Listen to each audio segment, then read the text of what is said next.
Buenas tardes, jóvenes.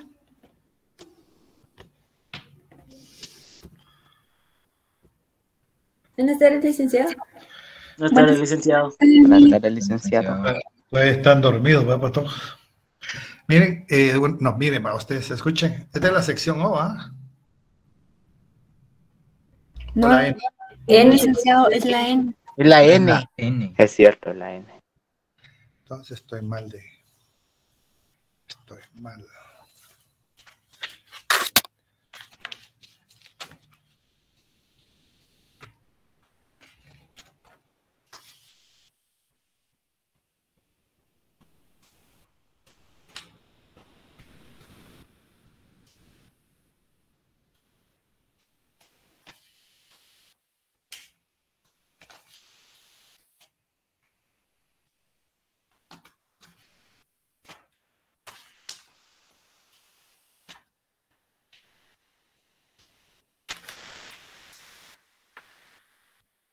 Muy bien, vamos a ver lo que es la independencia de Guatemala. Tan problemática que es esta cosa de la independencia. Hay tantas cosas de qué hablar y tampoco el contenido. Pero debemos de tomar en cuenta que en ese proceso de transición, especialmente estamos hablando del siglo de las luces, del siglo XVIII, es el nacimiento del movimiento intelectual conocido como la Ilustración. Ese fue uno de los elementos fundamentales de ese proceso de transición de carácter político para llegar a la independencia. Pero no podemos obviar, por ejemplo, la Revolución Francesa, el liberalismo inglés, la independencia de los Estados Unidos, la Revolución Mexicana, que influyeron en el proceso emancipador de Guatemala y de todos los países iberoamericanos. Pero ello solo fue de manera indirecta para ustedes. Hubieron otros elementos importantes dentro de este movimiento de la Ilustración, que fue un movimiento intelectual, filosófico y cultural que se desarrolló en Europa durante el siglo XVIII. Tuvo gran influencia sobre los procesos sociales y políticos de Europa y América hasta principios del siglo XIX. El siglo XVIII es fundamental para comprender el mundo moderno, pues muchos de los acontecimientos políticos, sociales, económicos, culturales e intelectuales de esos años han extendido su influencia hasta la actualidad. A nosotros nos viene como una marajá, es como un naipe, como un dominó. Todos los acontecimientos políticos, si ustedes han podido ver, económicos, llegan tarde o temprano a lo que es Centroamérica. Es un proceso que son fenómenos que no se pueden evitar y que tienen gran impacto, especialmente en sectores americanos durante este proceso de transición. Hubieron en aquel entonces también personas que de alguna manera influyeron, especialmente por su misticismo, a cambiar esa mentalidad a ustedes, porque estábamos hablando del siglo XVIII, XVII, XVI, XV, donde la ideología o el pensamiento era eminentemente de carácter religioso. Con la Ilustración se da paso a la razón. Se da paso a que aquellas personas que eran consideradas como herejes se le consideraba en aquel entonces aquellas personas que no estaban de acuerdo con el sistema, que pensaban de otra manera, razonaban de otra manera, y de alguna manera pues tuvo consecuencias nefastas para muchos de ellos. Entonces, pero en el mundo hubieron otros personajes que dieron gran impulso, especialmente a ese proceso de transición, por sus ideas y conocimientos científicos. Darwin, teoría de la evolución, Voltaire, especialmente el anticlericalismo, Montesquieu, digamos, Alejandro von Humboldt, con su aporte a las ciencias, rompen con el esquema obsoleto y religioso del pensamiento de la humanidad. ¿Alguien quería hablar? No. Sí, licenciado, disculpe, buenas tardes. Le comento de que la semana pasada vimos ese tema. Ah, perdón, ¿vieron ese tema? Sí, la semana pasada. Perdón.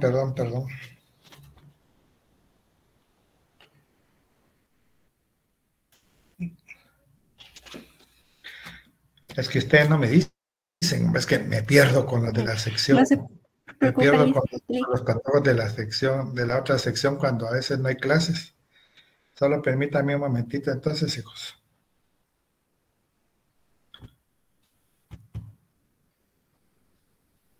Lick, pero el capítulo 12 es del que no hemos hablado, de Es el la de la... implementación de intendencias.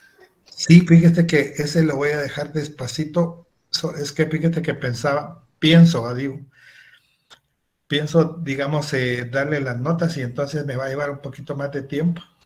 Y el capítulo de las intendencias es bastante sencillo. No sé si, ¿me entiende? No sé si Sí, no hay problema, Lick. no sé si ese tema lo habían visto, lo vimos el federalismo. No, este vamos a iniciar. Bueno. Gracias, niña, muy amable hoy. Discúlpenla. Gracias a usted, Lick, no se preocupe. Bien, me preocupo porque si no me regañan. Entonces, lo que se va a establecer es el federalismo. Digamos, la República Federal de Centroamérica, después de la famosa anexión a México, se va a convertir en una república federal. Digamos, después del 15 de septiembre, prevaleció en América Central una situación muy particular, una independencia provisional y, digamos, precaria. Todavía estaba en aquel entonces el general coronel Vicente Pilisola y las tropas mexicanas invasoras, con un régimen político realmente indefinido y un divisionismo interno, especialmente en caos entre conservadores, liberales, o sea, cada quien quería tener, digamos, injerencia en los asuntos políticos de acuerdo a sus intereses de carácter particular. Todo este estado de cosas irregular e inestable se prolongó hasta el 29 de marzo de 1823, fecha en que, digamos, este militar Pilisola convocó al Congreso, al que se refería la declaratoria de 1821, y durante esa primera etapa el general mexicano fue el verdadero líder, digamos, en el ámbito político, puesto que inclusive había desplazado a Gabino Gainza del poder en la propia jefatura. Ello le permitió precisamente aún después de la caída del Imperio Prohibido, digamos, mantenerse en Guatemala. Y como resultado de esto convocó, porque a veces se le da mucha negatividad a Pilisola, pero de alguna manera hizo o estableció, digamos, esta junta provisoria y la declaración, digamos, de convocar a un congreso, especialmente para establecer la Constitución de 1824. De esto, digamos, la República, se estableció, digamos, la República Federal de Centroamérica, que fue una confederación en el cual va a estar dirigido por un presidente de la federación y cada uno de los estados, Guatemala, Salvador, Honduras, Nicaragua, Costa Rica, va a tener su propio jefe de estado. Uno es el presidente de la federación, el primero va a ser Manuel José Arce. Y entonces aquí se va a establecer lo que va a ser el federalismo en Centroamérica. Desafortunadamente, pues la poca visión, los intereses particulares de los diferentes jefes de Estado y del presidente de la federación dieron como resultado más adelante su desintegración, ¿verdad? Entonces, en América, digamos, la República Federal de Centroamérica fue una confederación que surgió de la Asamblea Constituyente de las Provincias Unidas de Centroamérica el 22 de noviembre de 1824 a través de la Constitución de la República Federal de Centroamérica.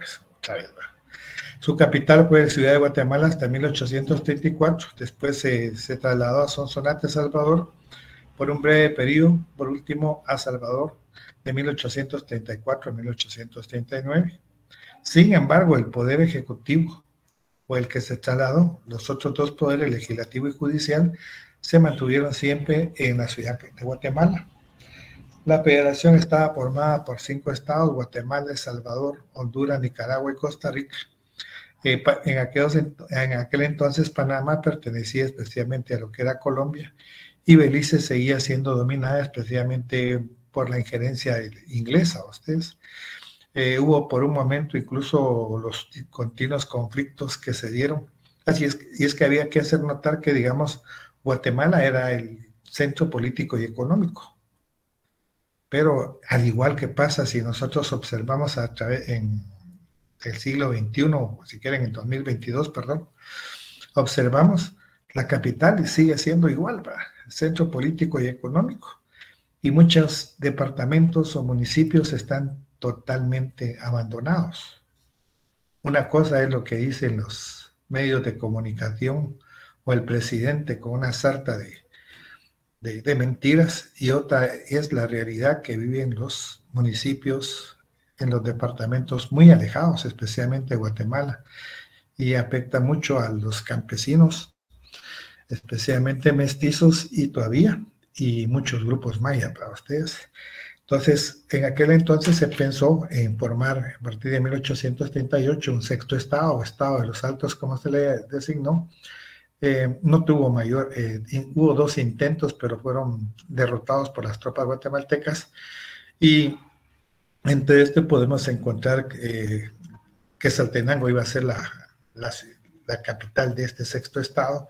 Se iban a incorporar, digamos, algunos, digamos, departamentos en aquel entonces como Sololá, Mazatenango, Huehuetenango, Quiché, e incluso hasta Soconusco, de Chiapas, pero no tuvo mayor injerencia en este tipo de situación. Después de la separación de Guatemala de la corona española, surgió la idea de anexar las provincias centroaméricas al primer imperio mexicano. Esta corriente ideológica empezó en las familias pudientes del país en un intento de formar una nobleza americana. El entonces presidente del Consejo de la Regencia del primer imperio mexicano presentó una invitación al jefe político de Guatemala, Gabino Gainz, para convencerlo sobre los beneficios de la anexión. Pero esto no es así tan fácil, ¿verdad? Ustedes lo vamos a invitar, no. Ya había habido unas pláticas anteriores con el Plan Pacífico de Independencia, en el cual alguna aristocracia de Guatemala tenía la visión de anexarse a México con el propósito de seguir manteniendo sus privilegios, el status quo, ¿verdad? Esta invitación era más que todo una pantalla, pero en el fondo, anteriormente, antes de la independencia, ya se había planificado la incorporación de Guatemala y parte de Centroamérica a lo que era México. Como modo de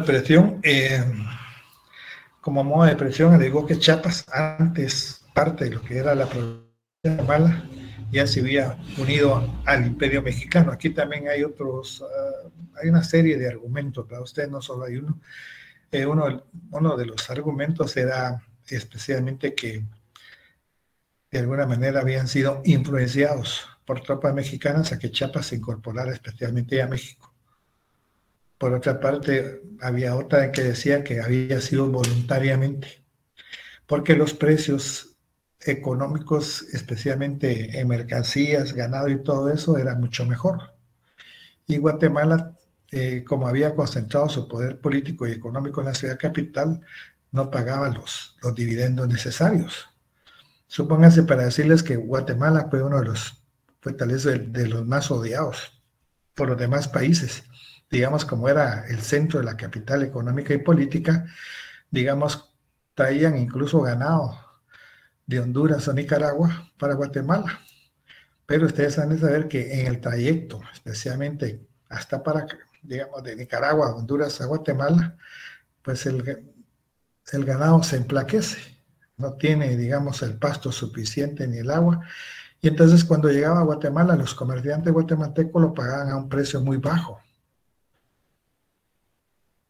daban un tiempo de espera y volvían a engordar el ganado y ya lo vendían a un precio bastante significativo. Esto hacía, orillaba especialmente a que Guatemala no fuera del agrado de los demás países del área. En todo el territorio centroamericano se hicieron consultas populares respecto a la anexión. La mayoría la encontró favorable. Este es relativo también porque Salvador no aceptó. Y en algunos lugares como Nicaragua, Costa Rica, algunos grupos o algunos sectores conservadores y liberales se oponían especialmente a esto también. El único de los actuales países de Centroamérica en oponerse a la anexión fue El Salvador, el cual se opuso a un movimiento armado. Ante este acto de subordinación, Agustín de Iturbide reveló del cargo de jefe político superior a Gabino Gainza y se lo iba a entregar al general Vicente Pilisola, que era el que comandaba el grupo de tropas mexicanas que había venido a Guatemala. O sea, se pensó en un momento, digamos, que no iba a haber ningún inconveniente, pero digamos, El Salvador no estuvo de acuerdo. Y cuando tropas guatemaltecas llegaron a Salvador para que por medio de la fuerza o la presión se anexara a México, resultó que los salvadoreños prácticamente derrotaron al ejército guatemalteco e hizo que tropas mexicanas tuvieran que venir y combatieran con los guatemaltecos en contra de El Salvador.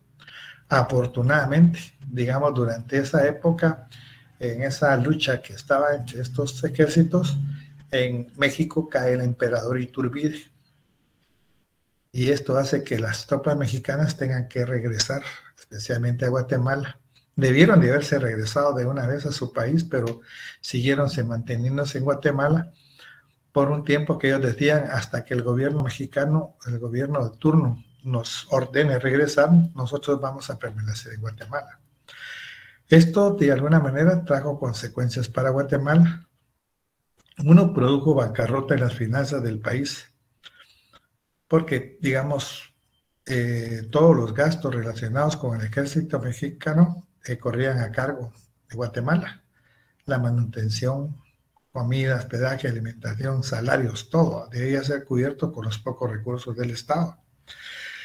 Segundo, hubo un resentimiento por parte de El Salvador en contra de Guatemala por haber participado junto con México en dicha actividad y que dará en el futuro conflictos entre Salvador y Guatemala. Creo que se lograron solucionar hasta en 1963. Siempre hubo conflictos entre Guatemala y Salvador, aunque hubo una batalla muy esplendorosa por el ejército guatemalteco, en el que era encabezada por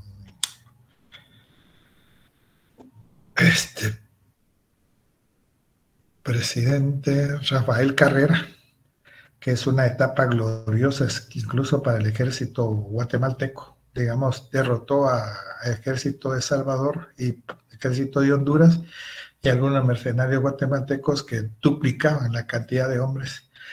Pero Rafael Carrera logró rechazarlos, los derrotó e incluso los persiguió a ustedes.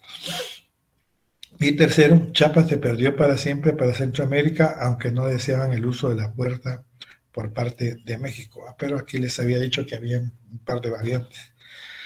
Esto es con la situación de la anexión, especialmente que se tuvo especialmente en contra de México. La Asamblea de 1823 estableció, o sea, después de estaban las tropas mexicanas, dentro de sus artículos, especialmente decretos que en ese momento se establecieron, decían que considerando, por otra parte, que la incorporación de estas provincias al extinguido imperio mexicano, verificada solo de hecho en fines de 1821 y principios de 1822, fue una expresión violenta, arrancada por medios viciosos e ilegales. O sea, solo aquí, con lo que establece la Asamblea, nosotros se puede deducir que en ningún momento, pues ni siquiera, mucho menos se iba a consultar a la población, o entre los líderes, entre los líderes políticos. Lo bueno fuera que, como decía por ahí, una cuestión humorística a ustedes, lo bueno sería que no fueran los ejércitos los que participaran o el pueblo que se involucrara, sino que fueran los líderes políticos los que se pelearan, ¿no? Ustedes, porque al final y al cabo son los únicos que salen beneficiados económicamente cuando gobiernan los países, y los demás sirven únicamente para taparles el dedo, al tapar el sol con un dedo, especialmente de la población, ¿verdad? Haciendo creer que iba a ser una invasión, etcétera, situaciones que nunca se dieron.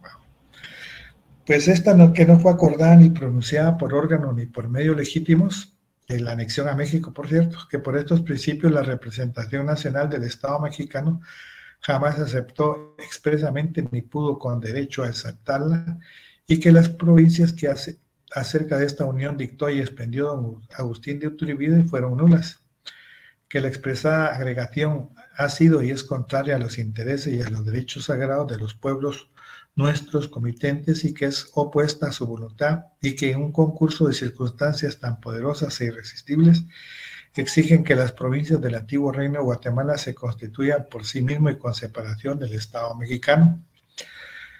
Nosotros, los representantes de dichas provincias, en su nombre y con la autoridad y conforme en todos sus votos, declaramos solemnemente, aquí establecen ya puntos muy expresos con respecto a la anexión, que las expresadas provincias representadas en esta asamblea son libres e independientes de la antigua España, de México y de cualquier otra potencia, así del antiguo como del nuevo mundo, y que no son ni deben ser el patrimonio de persona ni familia alguna. Segundo, que en consecuencia son y forman nación soberana, con derecho y en aptitud de ejercer y celebrar cuantos actos, contratos y funciones se ejercen y celebren los otros pueblos libres de la tierra.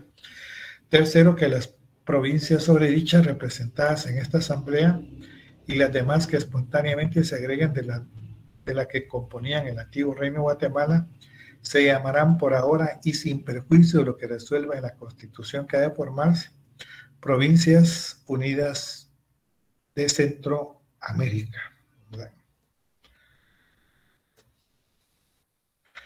Entre las principales innovaciones, especialmente que establecía la Constitución en aquel entonces, podemos mencionar, digamos, de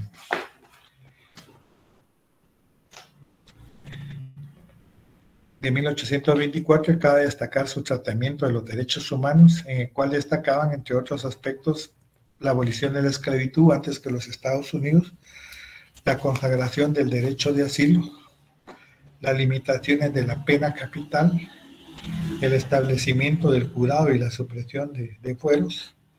Se restringían considerablemente las facultades gubernamentales para limitar los derechos civiles y políticos, incluso en caso de graves amenazas o ataques al orden público, lo cual habría de ser un grave obstáculo para las autoridades. Se define como República Federal 5 estados sujetos a la Constitución Federal, gobernada por un presidente y un vicepresidente, y al propio tiempo cada estado tendría un jefe y un vicejefe de estado. También se estableció la ciudadanía a los 18 años. El emblema de la República Federal, azul, bandera azul, blanco. ¿A ustedes? Dentro del aspecto de la federación o situación económica, social y política, la economía, finanzas casi nulas. No existía sistema tributario. Lo que existía en las finanzas después de la independencia eran 60 pesos. Yo le había puesto 200 pesos, decía yo.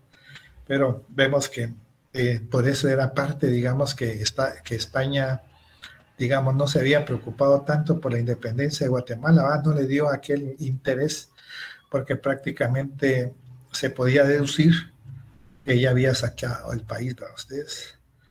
El añil fue desplazado como principal producto de exportación, puertos y carreteras en mal estado.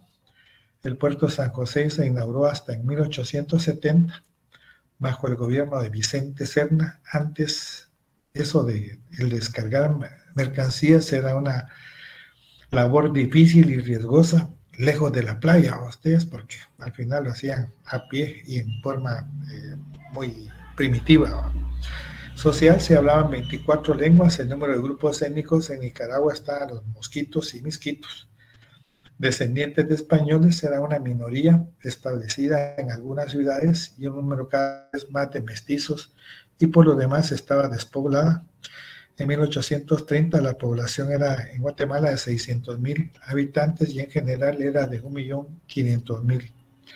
Político después del 1 de julio de 1823 hasta la proclamación de la República Federal de noviembre de 1824, dirigieron gobernantes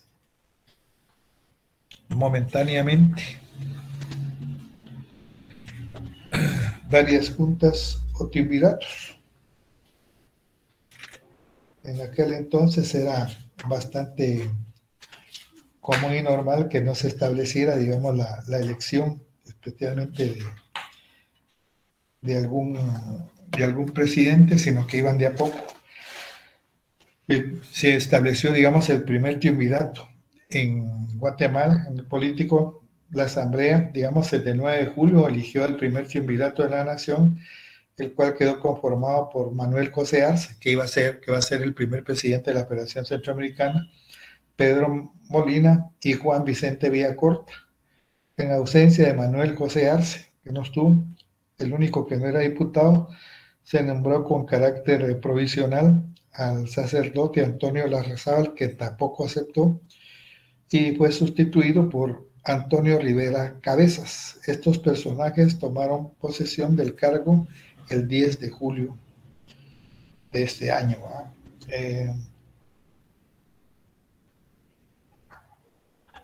Todos estos funcionarios para ustedes y líderes que participaban en la organización de la República, por lo menos carecían de experiencia en las nuevas lides, aunque en algunos casos no de suficiente talento y habilidades.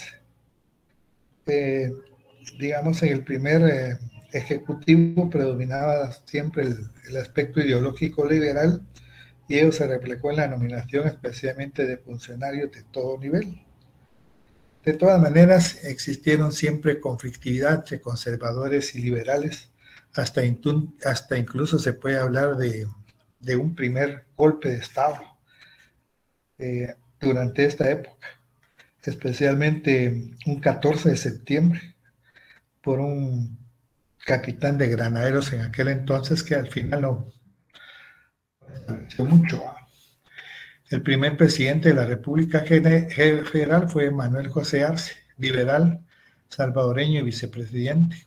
Mario Beltratena, conservador. O sea, iba a haber de alguna manera problemas para ustedes, porque uno era liberal y el otro conservador, y no lo vieron con buenos ojos, especialmente los liberales. Esto generó discrepancias entre los liberales. La jefatura y vicejefatura, especialmente de Guatemala, iba a ser por Juan Barrundia y Cirilo Flores. Juan Barrundia va a tener demasiados problemas, especialmente también con el régimen liberal. Entonces, era una pugna. Fíjense ustedes, conservadores y liberales, como decimos, la cosa no le atinaban.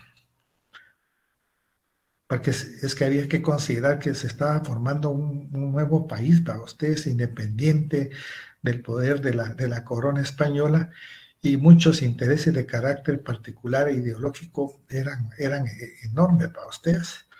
Entonces, incluso, como decía anteriormente, mucha de la gente no estaba preparada, porque estamos hablando de criollos para ustedes.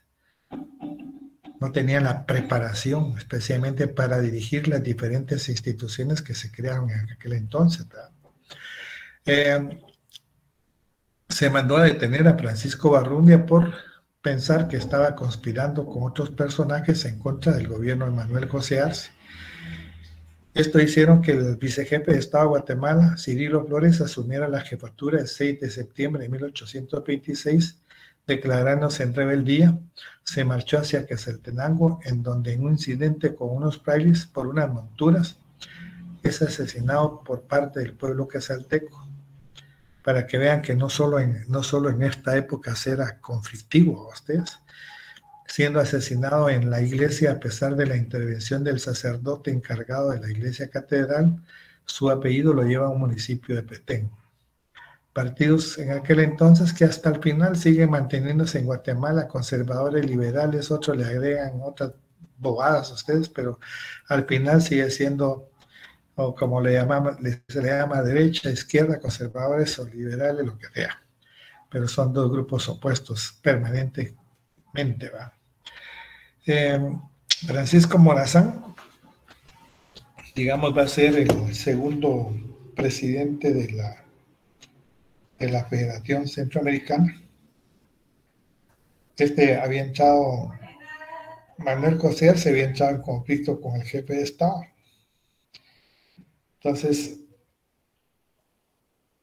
se van a convocar especialmente a elecciones y va a llegar al poder el general Francisco Morazán. Generalmente se le conoce en el ámbito centroamericano como el general Morazán. Era hondureño. Era un caudillo. Su popularidad, por lo menos en Honduras, es enorme, ¿verdad? En Guatemala, pues no ha sido muy bien visto, especialmente por su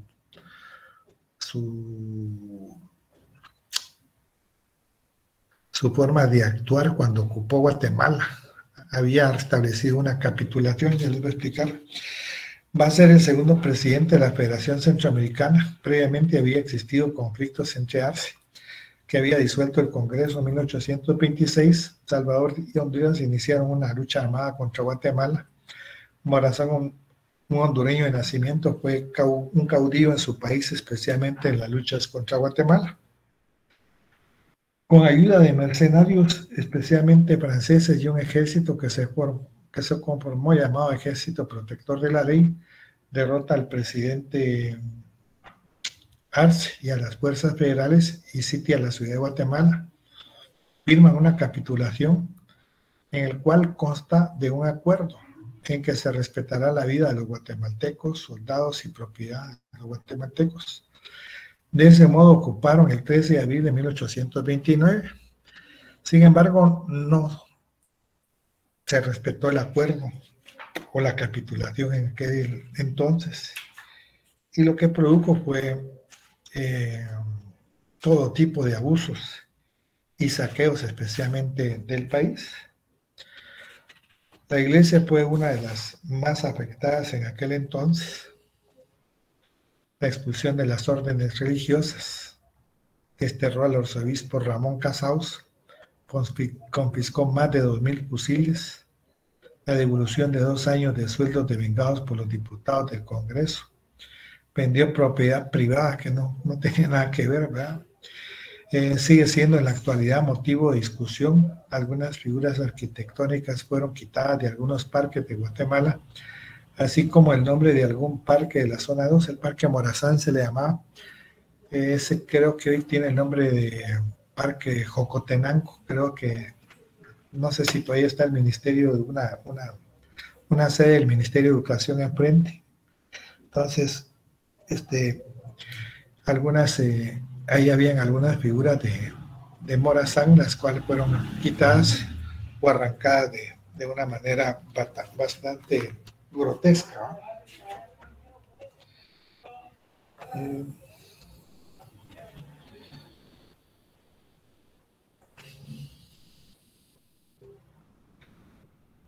Aquí vendría el gobierno de Mariano Gálvez. Vamos a ver si nos da tiempecito para ver parte de lo que es esta situación.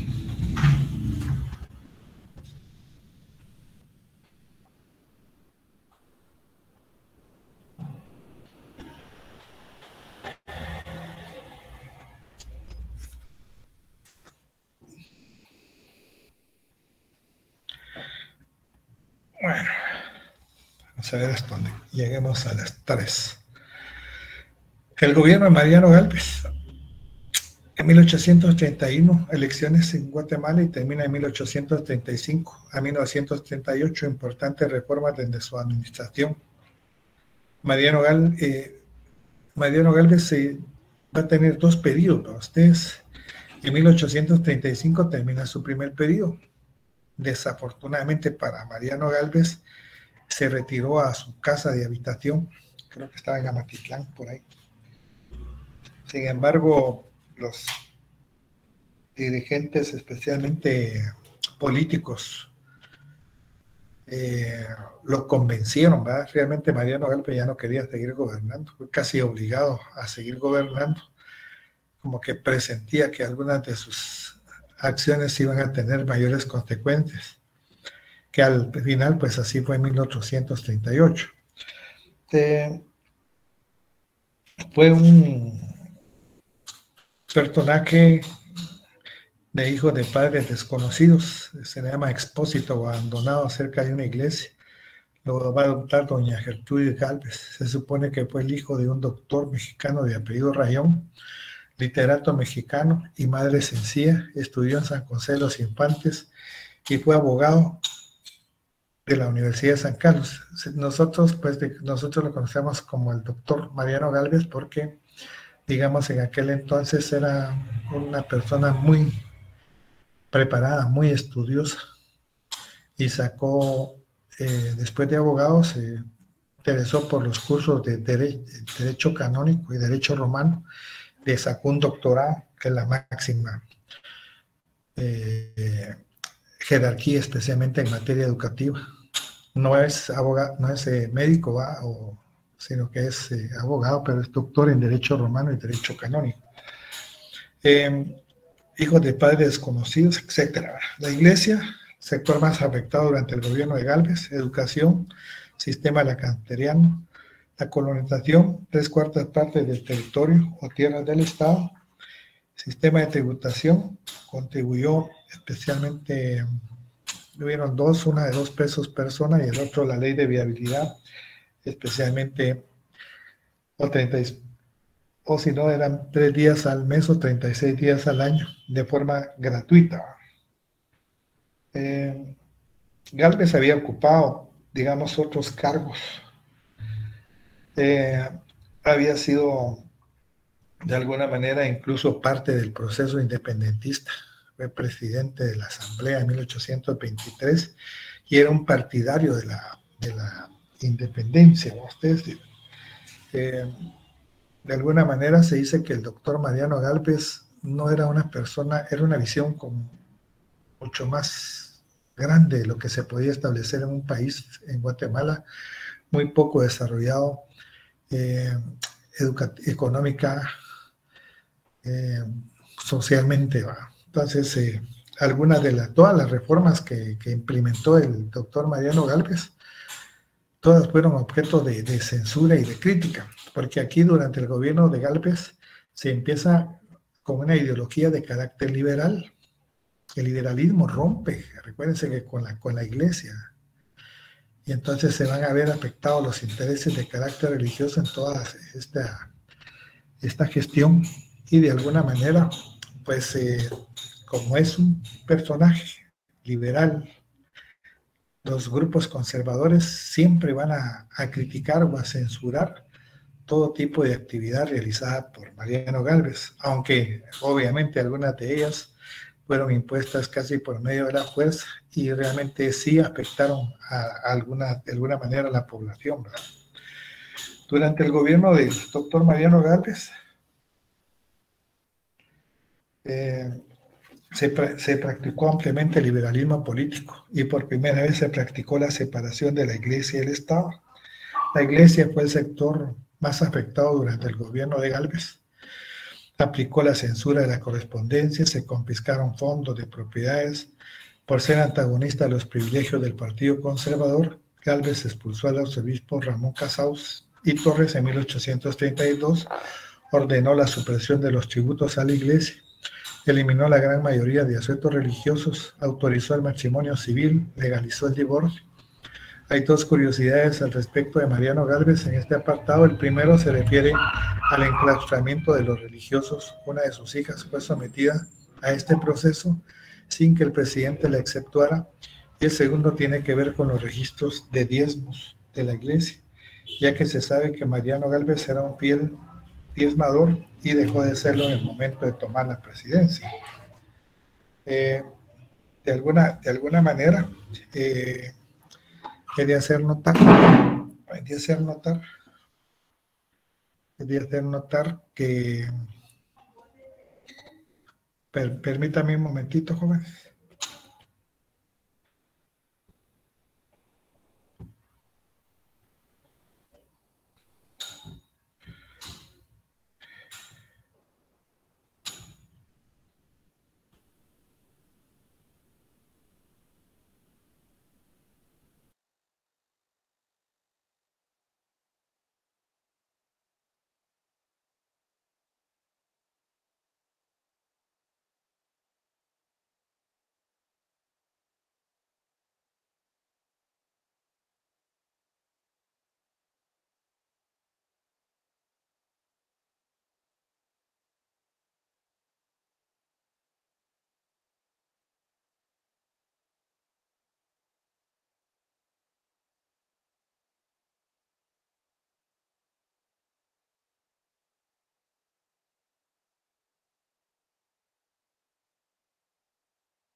Disculpen.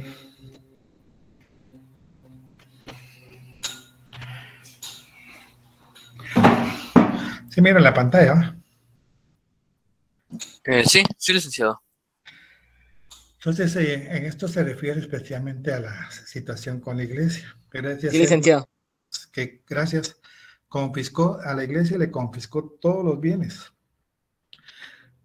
La Iglesia Católica en aquel entonces, con la llegada de la conquista y colonización, recibió grandes extensiones de tierras, grandes latifundios, los que fueron expropiados por el gobierno de Gálvez. Toda la plata que tenían también fue confiscada a ustedes. Digamos, el sacerdote o el cura, en ese entonces, recordémonos que tiene una función muy importante. Se dice que era el brazo derecho del alcalde.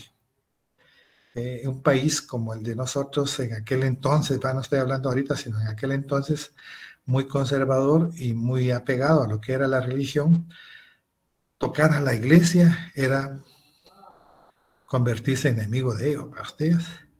El cura, el sacerdote celebra casamientos, el sacerdote confiesa, el sacerdote bautiza, el sacerdote está con los enfermos, etcétera, ustedes. Entonces, como podemos observar, pues el tocar los intereses de la iglesia significó una fuerte oposición por parte de la población en contra especialmente del doctor Gálvez, ¿verdad? Aunque uno piensa ahorita, por mí estuvo bueno, ustedes. Por mí estuvo bueno. Y seguiré aquí. Y no porque tenga nada contra la cuestión, sino que eran diezmos, digamos, que gente muy necesitada, pues lo daba. La gente voluntaria no tenía mayor conocimiento, especialmente de las cosas que se suscitaban. Incluso hasta ahorita me dicen, que todas deben de quitarles el diezmo a ustedes. Hay gente muy pobre que otorga su diezmo y a veces hace falta comida en la casa, pero eso pienso yo, ¿va? Pero cada quien tiene su forma de percibir lo que es el aspecto de carácter religioso. Entonces, este fue el sector más afectado durante el gobierno del doctor Mariano Gálvez. Otro elemento que se incorporó en aquel entonces fue quitar la religión en el proceso de carácter educativo. Entonces se creó, digamos, un sistema llamado lancasteriano, que por aquella época era lo mejor que uno podía pensar, y consistía en el auxilio que el maestro se hacía dar por sus discípulos aventajados, que recibían el nombre de monitores. Por primera vez se dieron una serie de, uno se puede reír, ¿va? Pero como son épocas diferentes, se dio impulso a la educación. Dentro de los logros que aparentemente se establecieron en aquel entonces eran 10 becas llamadas Guadalupe, obviamente costeadas por el gobierno, ¿va? De los cuales la mitad deberían de ser para indígenas. Se ordenó la creación de una escuela de mineralogía, creación del Museo Nacional, escuela de niñas y la primera escuela normal de profesores. Se fundó la Academia de Ciencias, la cual vino a llenar el vacío educativo que existía, y fue cerrada la Real y Pontificia Universidad de San Carlos de Borromeo tras la expulsión de las órdenes del clero, y que más adelante se va a establecer con el nombre de Academia de Estudios. Se crea también un sistema de premios para estimular alumnos aventajados, maestros notables, escritores prominentes y preceptores que ejercieran gratis esta actividad, ¿va? Entonces, pero ahí no queda nada a ustedes. Ya en el aspecto directamente educativo, el programa designado para proveer educación a todos tenía previsto que los niños que no habían tenido educación debían ser, digamos, desligados del hogar de sus padres y asignados especialmente a ciertos protectores que deberían de enseñarles, de educarlos, ¿verdad? En la práctica esto dice para ustedes, porque no está ahí, ¿verdad? En la práctica estos protectores lo que hacían con los niños es utilizarlos como criados baratos a gente, digamos, del sector económico bastante significativo. La colonización fue tal vez el acto más, otro de los actos, digamos, que mayor costo político le significó al doctor Mariano Gálvez. Y es el malestar que se dio especialmente con la colonización en Guatemala, especialmente por ciertos personajes, aproximadamente como 63 personas que vinieron de Inglaterra a poblar Guatemala. El objetivo era mejorar las condiciones en la agricultura, traer nuevas innovaciones, pero eso significó que 3/4 partes de las tierras nacionales fueran cedidas a estos colonizadores, en perjuicio de que miles de campesinos en Guatemala no tuvieran tierra a ustedes, y a ellos se les daba unas grandes cantidades de tierra. Pero afortunadamente para Guatemala, dicho contrato por parte de los ingleses no se dio. Uno de los requerimientos que tenían que hacer es pasar o jurar bajo la bandera, cosa que no hacían. Y el otro es quedarte o permanecer por lo menos 5 años y no trasladar las tierras a otros, cosa que de alguna manera no se dio. Entonces, la Compañía Comercial y Agrícola de las Costas Orientales de la América Central, nombre de la compañía traducido en castellano, viajó a Guatemala para la ratificación de la concesión con plenos poderes por parte de los directores de Londres, el jefe de Estado, doctor Mariano Gálvez, de acuerdo al decreto legislativo del 9 de abril del 34, aprobó la propuesta presentada por el capitán Gould para una convención entre el gobierno y la compañía que él representaba. La compañía inglesa se comprometía a colonizar introduciendo primero 100 familias, a los 2 años 200 y a los 10 años 1000, dando un plazo de 2 años para ocupar y cercar las tierras. La colonia sería autónoma y estaría exento de los colonizadores del pago de impuestos y servicio militar, asegurando el derecho de elegirse en estado cuando tuviera el número de habitantes que exigía la Constitución. La compañía se obligaba a abrir líneas de navegación en Río Dulce, Lago de Izabal, Polo Chica, a lo largo del río Motagua. Se inició la transportación de colones desde el puerto de Izabal a lo largo del río Polo Chic, en donde se constituyeron las poblaciones de Nuevo Liverpool y Asheville, destino final de los regados. Esto tampoco lo cumplieron, ¿va usted? Líneas de navegación tampoco lo realizaron. Entonces fue parte de la capitulación o el contrato que se dio y que los ingleses no se dio. Otro era el sistema de tributación. El gobierno de Gálvez, liberal de Mariano Gálvez, pone en vigencia una contribución anual de 2 pesos por persona, además de un impuesto de viabilidad destinado a la apertura y ampliación de caminos, la cual era conmutable por servicios personales, que consistía en 3 días al mes o 36 días al año. para empleados del gobierno en el interior del país y era gratuito. Esto causó gran descontento en la población. Y fíjense que era injusto, porque era 2 pesos por persona. Y entonces la gente adinerada pagaba 2 pesos.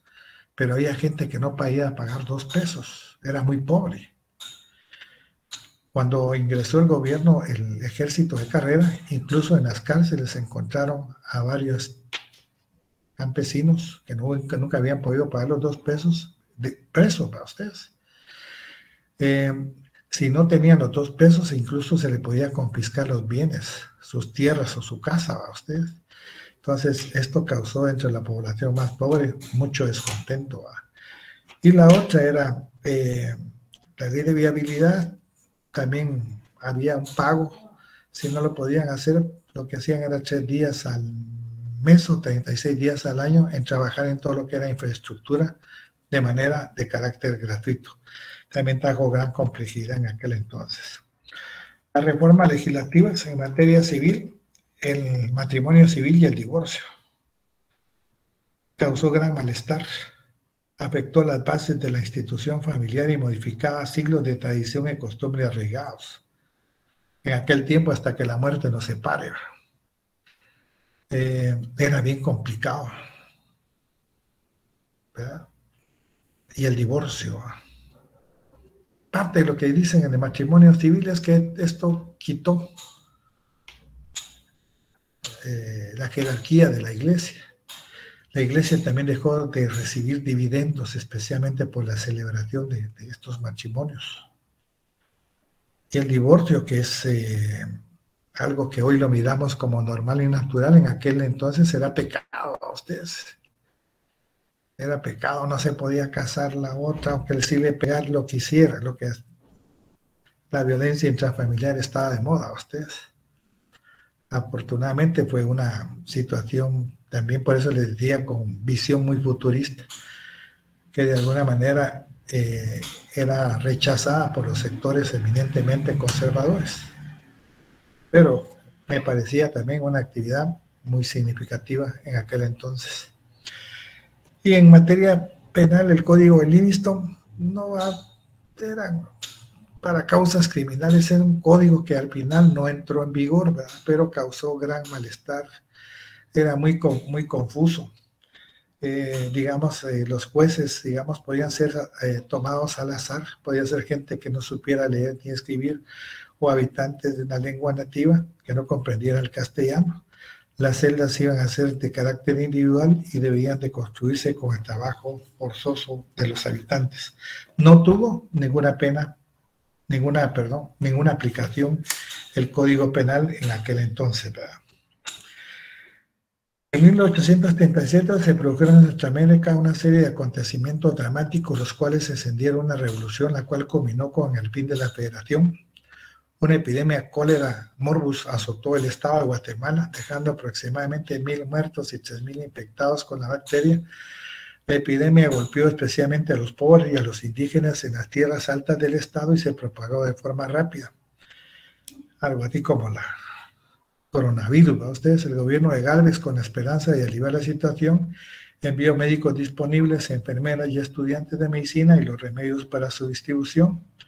Pero estas medidas fueron de poca ayuda porque los indígenas continuaban muriendo y no confiaban en las medicinas del gobierno.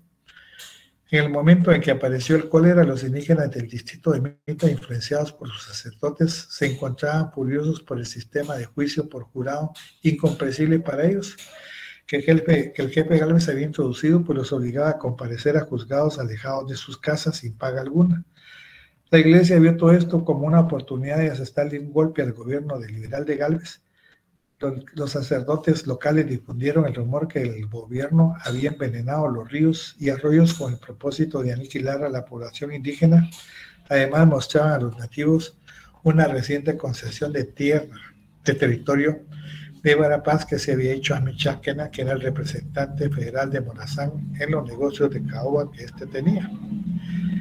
Se levantaron en armas, especialmente en Santa Rosa de Lima. Había un muchacho de 22 años, Rafael Carrera, que va a ser más adelante presidente de Guatemala, el único presidente vitalicio. Dentro de las historias que se cuenta, de alguna manera, se habla muy mal de él en algunos libros. Se dice que era un analfabeto, ignorante, criador de coches, etcétera. Pero la verdad que era una persona bastante valerosa, mestizo, enérgico, y que de alguna manera se le asociaba mucho con la iglesia, ¿verdad? En algunos libros dice que se le asociaba, en otros que no, que estaba separado, pero cuando uno lee detenidamente, pues forma un buen gobierno, ustedes, bastante equilibrado económicamente también, ¿verdad? El joven Carrera no era analfabeto, como quisieron desacreditarle los liberales, pues incluso tenía buena caligrafía, sino un hombre muy religioso que agrupó tropas en las montañas, por lo cual estas batallas son llamadas la rebelión de la montaña. La lucha había tomado tintes de guerra santa, pues eran los párrocos del clero secular quienes arengaban a los campesinos a defender los derechos de la santa religión y a combatir a los ateos liberales. El propio Carrera había sido educado por el párroco de Mastacascuintla, que lo había instruido en la religión católica en los vejámenes que éste sufría bajo el poder de los liberales. Otro factor que influyó fueron las revueltas, fueron las concesiones que dio el gobierno liberal de Francisco Morazán a los ingleses, a quienes llamaban herejes por su condición de protestantes. En Guatemala se le había dado Belice y la hacienda San Jerónimo de Salamá, la cual era la propiedad más cara y rentable que los liberales habían decomisado a los dominicos en 1829. Ya habíamos hablado que era normal el contrabando de artículos ingleses provenientes de Belice. Habían empobrecido a los artesanos guatemaltecos que se unieron a la revuelta de Carrera.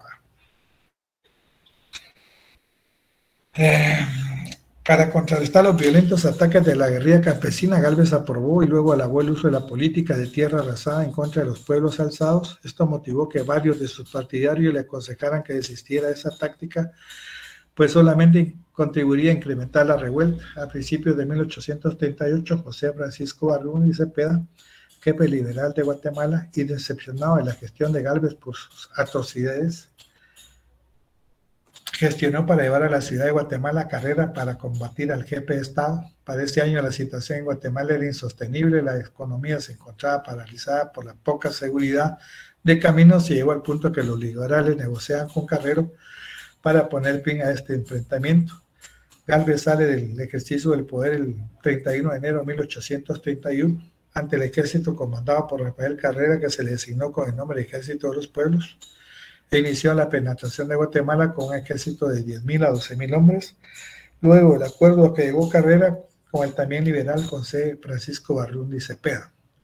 Las tropas victoriosas de Carrera, al grito de viva la religión y fuera herejes extranjeros, y constituidas principalmente por campesinos pobremente armados, tomaron la ciudad de Guatemala, se dedicaron al pillaje y a destruir los edificios del gobierno liberal y no se calmaron sino hasta que el decanato de la catedral, Antonio Larrazábal, fue obligado a abrir las puertas de la catedral de la ciudad que habían sido cerradas en 1829. El 2 de marzo fue aceptada por unanimidad la asamblea la ausencia de Gálvez y se inicia un periodo de incertidumbre en el estado de Guatemala, y en el gran beneficiado sería Carrera. Para cuando Morazán arribó a la ciudad de Guatemala, Gálvez ya había abandonado la jefatura del Estado y el grupo en el poder le otorgó plenos poderes para enfrentar a Carrera. Asimismo le ofrecieron la presidencia vitalicia, pero Morazán rechazó esta oferta. Por ello estaba en contra de sus principios liberales. Ahora bien, Gálvez no había renunciado y se mantuvo en su casa en la ciudad de Guatemala hasta donde veía como todos sus esfuerzos se iban derrumbando. Legalmente él era el jefe de Estado y Valenzuela solo era presidente interino en su ausencia. Cuando la situación estaba fuera de control, Gálvez finalmente renunció. Estos eran, digamos, los puntos que se había propuesto especialmente Carrera para evitar un baño de sangre, ¿verdad? La abolición de los códigos de Livingston, protección a la vida y la propiedad, retorno al arzobispado expulsado y restablecimiento de las órdenes religiosas, abolición del tributo personal, amnistía para las personas exiliadas y obediencia a las órdenes de Carrera. Únicamente se cumplieron tres, que era la abolición de los códigos de Livingston, retorno al arzobispado y la obediencia a las órdenes de carrera. En conclusión, las medidas aplicadas por Gálvez fracasaron porque fueron aplicadas violentamente, subestimando los usos y costumbres populares. 2. La reacción en contra de Gálvez se dio en el interior de los pueblos, ya que fueron los que más se vieron afectados por las reformas aplicadas. No tuvieron tacto político al importar leyes, especialmente el Código de Livisto, costumbres al imponer leyes y conceptos y usos de costumbres de otro país, y la cesión de tierras pudo traer consecuencias negativas para el país. Se dieron cosas negativas y positivas durante su gobierno. Hasta aquí llegamos por el día de hoy. Voy a tratar, ¿verdad, ustedes, de darles alguna nota por ahí de forma provisional. Es de forma provisional.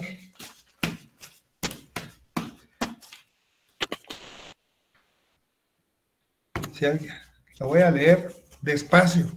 Cuando termine, no me vayan a levantar la mano, que mire que no escuché, porque no la voy a volver a repetir, porque si no, me lleva a la tristeza. Así que, si alguno no aparece, espérese que hasta que publique notas, porque esas cosas, perdón, esas babosadas de la, ¿cómo se llama?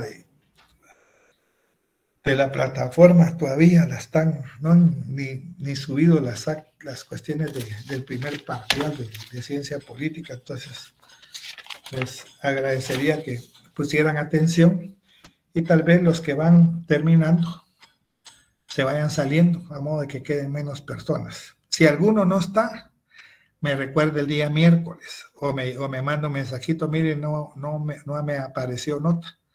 Tal vez en la leída puede ser que me salte alguno. Pero al final, no me vayan a levantar la mano, por favor, para preguntarme. Estas son notas provisionales. ¿Sí? Aquí no hay, que mire qué revisión, no hay revisión, si aquí la plataforma es la que califica, no uno. A usted se lo pone las respuestas. Voy a empezar. No están por orden de carnet, a ustedes, así como están, las voy a leer. Sin número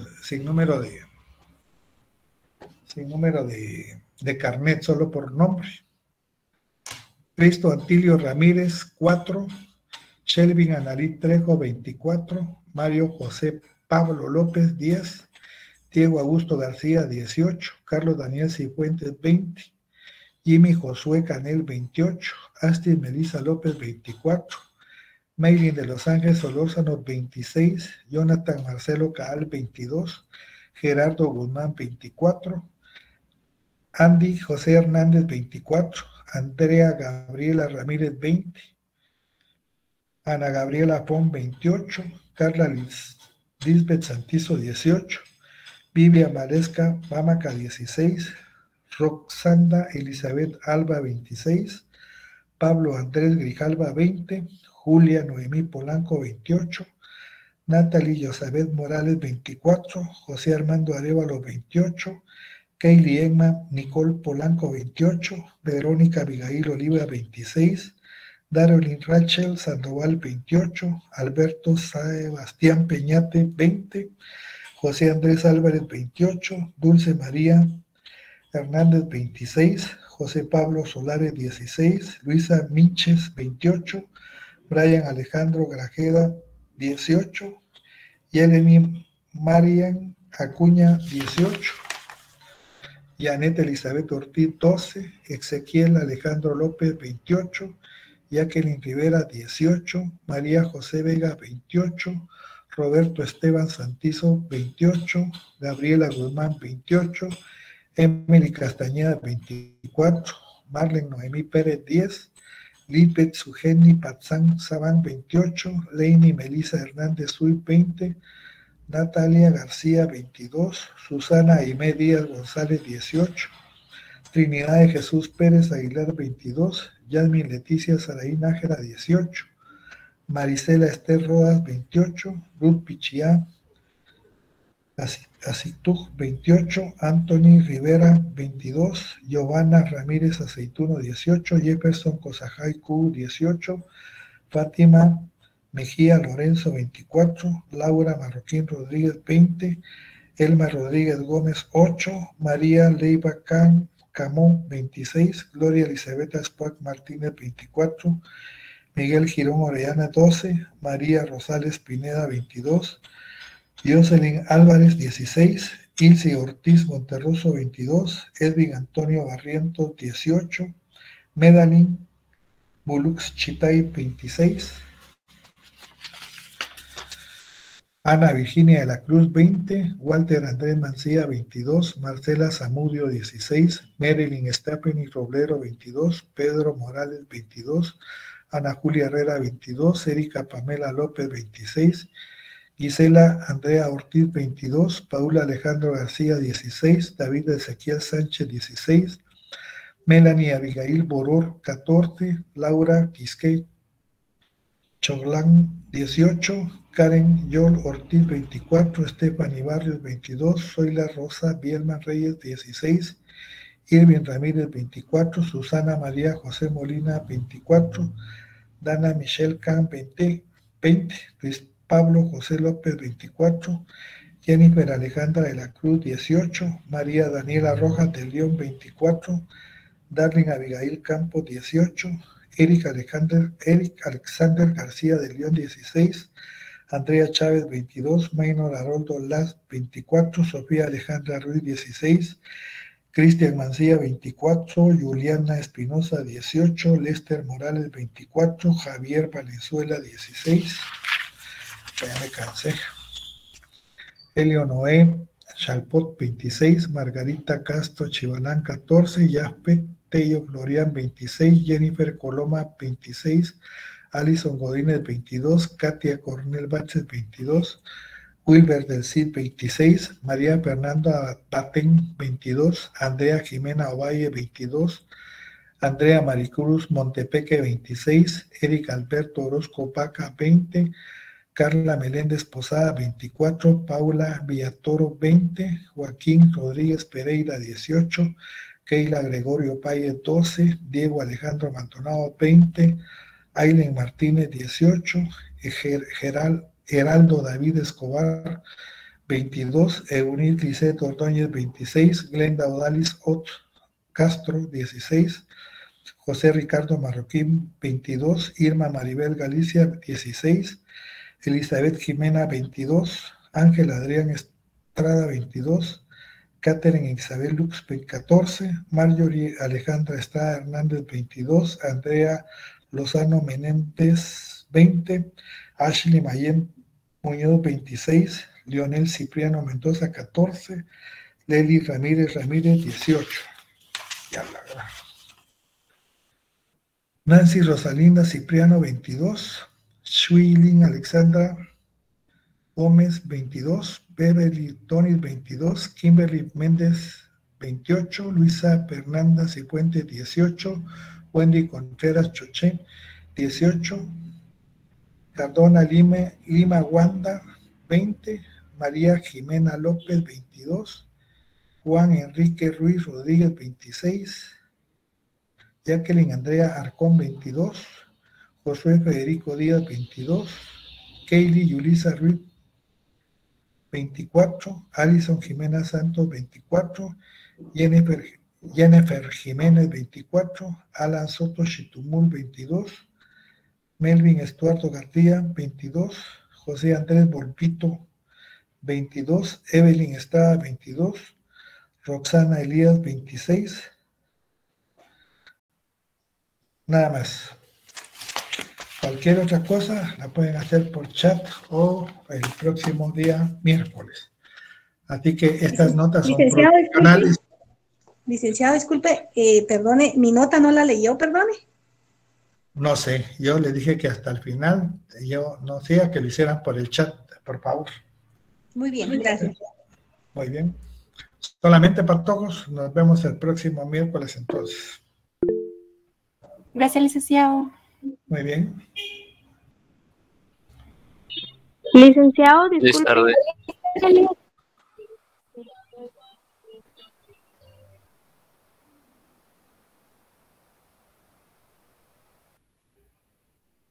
No sé, Catherine, no lo manejo mucho. Licenciado, disculpe una pregunta.